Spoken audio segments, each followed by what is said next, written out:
Formula 1 car race ആരാധകനാണോ നിങ്ങൾ? എങ്കിൽ ലോകത്തിലെ തന്നെ ഏറ്റവും ചെലവേറിയ ഒരു വിനോദത്തിൻ്റെ ആരാധകൻ കൂടിയാണ് നിങ്ങൾ. 2026-ൽ ഒരു ബ്രാൻഡ് ന്യൂ F1 കാറിൻ്റെ ശരാശരി വില 180 കോടി രൂപയാണ്. F1 കാറിൽ ഏറ്റവും എക്സ്പെൻസീവ് അതിൻ്റെ കരുത്തുറ്റ എഞ്ചിൻ തന്നെ. ശരാശരി 95 കോടി രൂപയാണ് ഒരു F1 കാർ എഞ്ചിൻ്റെ വില.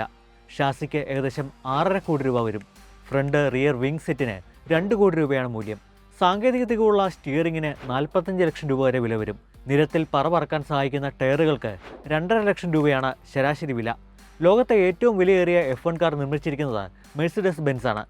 W196R സ്റ്റോം ലീനിയൻ വാഗൺ എന്ന മെഴ്സിഡസ് ബെൻസ് മോഡലിന് 458 കോടി രൂപയാണ് വില. ഇനി ഇന്ത്യൻ F1 ആരാധകർക്ക് ഒരു ശുഭവാർത്ത കൂടി. F1 വൈകാതെ ഇന്ത്യയിലേക്ക് മടങ്ങിയെത്തിയേക്കും. 2013-ലാണ് ഗ്രേറ്റർ നോയിഡയിലെ ബൂത്ത് സർക്യൂട്ടിലൂടെ F1 കാറുകൾ ഇരമ്പിയോടിയത്.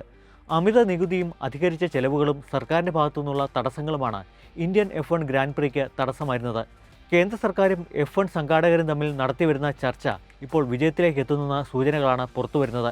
അപ്പോൾ രാജകീയമായ മൂളിപ്പറക്കലുകൾക്കായി നമുക്കും കാത്തിരിക്കാം.